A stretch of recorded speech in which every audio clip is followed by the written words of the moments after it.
To get your students working with texts on this platform, you first need to create a dedicated space for them.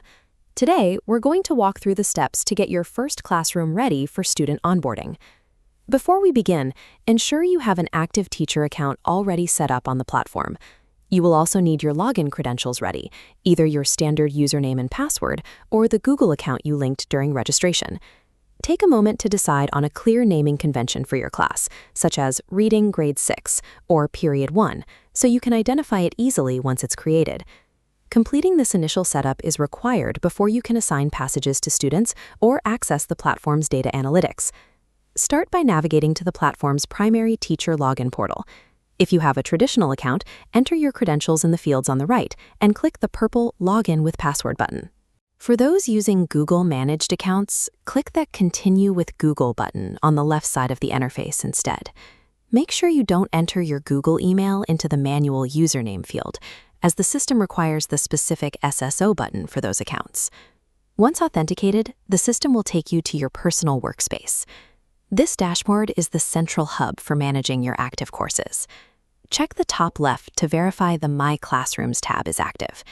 Any classes you've created, like these IT and reading sections, appear here as individual cards. This view provides the starting point for every student interaction and assignment you create on the platform. To add a new section, click the purple button in the top right corner labeled Plus Create New Class. This begins the setup process for any new period, subject, or student group you need to manage. A Create New Classroom window will appear over your dashboard, asking for the name of the new section. Click into the Class Name field to begin typing. Enter your chosen name. For this example, we are using Reading G6.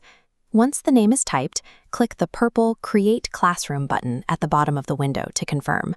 The window will close automatically, returning you to your updated dashboard. You can see the new Reading G6 card has been added to the left side of your classroom list. Note the unique 6-character code, P6IM9N, displayed in the top right corner of the card. This code is permanent for this classroom. If you need to find it again, it will always be located right here on the class card. With the card visible and the code ready, your new classroom is now set up and ready for students. We've successfully moved from the login screen to a live, ready-to-use classroom environment. Repeat these steps as many times as needed to build out different periods or subjects. Your next step is to provide that unique class code to your students so they can join. Then use the Publish Passage button to begin your first lesson. The setup is complete. Now you are fully ready to bring your students into the interactive platform and start reading.